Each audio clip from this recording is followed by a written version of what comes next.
So বর্তমানে Facebook আমরা scrolling করলেই আমাদের সামনে কুরুচি সম্পন্ন কন্টেন্ট আসতেছে ধারাবাহিকভাবে। অর্থাৎ যেই কন্টেন্টগুলোতে গালাগালি ব্যবহার করা হচ্ছে, অন্যকে নিয়ে টানা হেঁচড়া করা হচ্ছে বা ইঙ্গিতপূর্ণ আচরণ করা হচ্ছে, ওই ধরনের কন্টেন্টই আমাদের সামনে আসতেছে।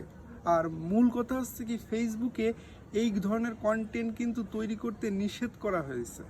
অর্থাৎ এই ধরনের কন্টেন্টগুলো কিন্তু ফেসবুকের টার্ম অ্যান্ড কন্ডিশনের বাইরে।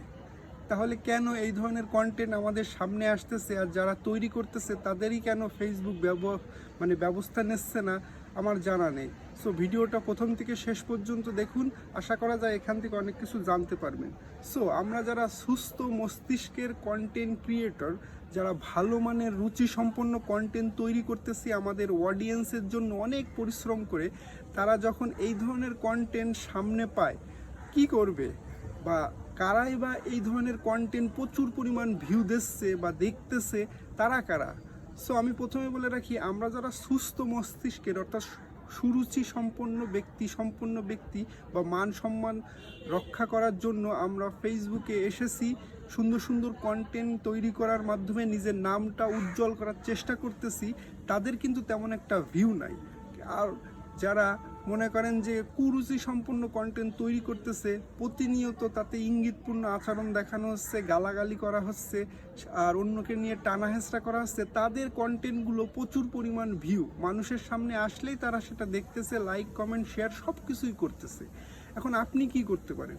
আপনি যেটা করতে পারেন, আপনার সামনে এই ধরনের ভিডিও বা এই ধরনের কন্টেন্ট যখনই আসবে আপনি ঠেলা মেরে সরাই দেবেন। একবার দেবেন, যতবার আসবে ততবারই দেবেন। ফেসবুক তাহলে বুঝবে আপনি এই কন্টেন্টগুলো পছন্দ করতেছেন না, আপনি এই কন্টেন্টগুলোকে উৎসাহ দিচ্ছেন না। সেক্ষেত্রে কী হবে? ফেসবুক এই কন্টেন্টগুলো আর আপনার সামনে পৌঁছাবে না। আর যারাই কন্টেন্ট ক্রিয়েশনের জন্য এসেছে তাদের একটা দায়িত্ব থাকে কিন্তু সকলের কন্টেন্টগুলো দেখা, সুন্দর গঠনমূলক কমেন্টস করা, তাই না? বাট এই ধরনের কন্টেন্টগুলোকে আমরা উৎসাহ দেব না। এই ধরনের কন্টেন্ট আরও সামনে যেন এগোতে না পারে, সেই ধরনের ব্যবস্থা হিসাবেই আমরা এটাই করতে পারি। আমরা রিপোর্ট করব না, কারণ আমরা চাই না কারোর ক্ষতি হোক। সো আমরা যেটা করতে পারি, আমরা পছন্দ করতেছি না এই ধরনের কন্টেন্ট, তাহলে তারাও যখন সকলেই মিলে এই উদ্যোগটা নেবে, তখন কিন্তু এটা যখন ভিউ হবে না, ফেসবুক তখন নিজে থেকেই কিন্তু বুঝবে যে এটা আর মানুষ পছন্দ করতেছে না, এই কুরুচি সম্পন্ন কন্টেন্টগুলো আমরা সামনে এগোতে দেব না।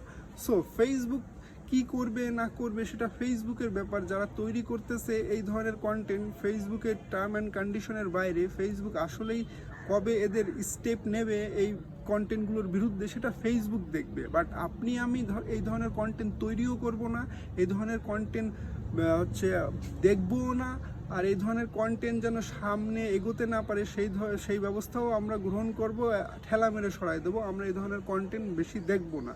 এখন কথা হচ্ছে কি, যে আমরা যারা ভালো মানের কন্টেন্ট তৈরি করতেছি তাদেরটা তেমন কোনো ভিউ হচ্ছে না, বাট খারাপ কন্টেন্টগুলো কেন ভিউ হচ্ছে?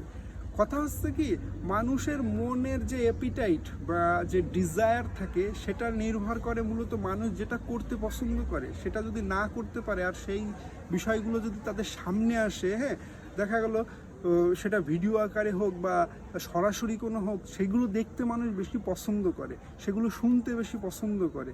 সো এই জন্যই মানুষ এই কুরুচি সম্পন্ন কন্টেন্ট যখনই তাদের সামনে আসে তারা কিন্তু সেটা দেখে।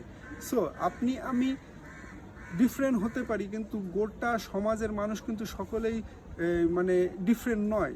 আর সকলেই যে সুরুচি সম্পন্ন ব্যক্তি তাও কিন্তু নয়, আছে এর ভিতর অনেকে কুরুচি সম্পন্ন ব্যক্তি। সো ফেসবুকে বর্তমানে যে কুরুচি সম্পন্ন কন্টেন্ট যারা তৈরি করতেছে তাদেরকে আমরা নিরুৎসাহিত করব।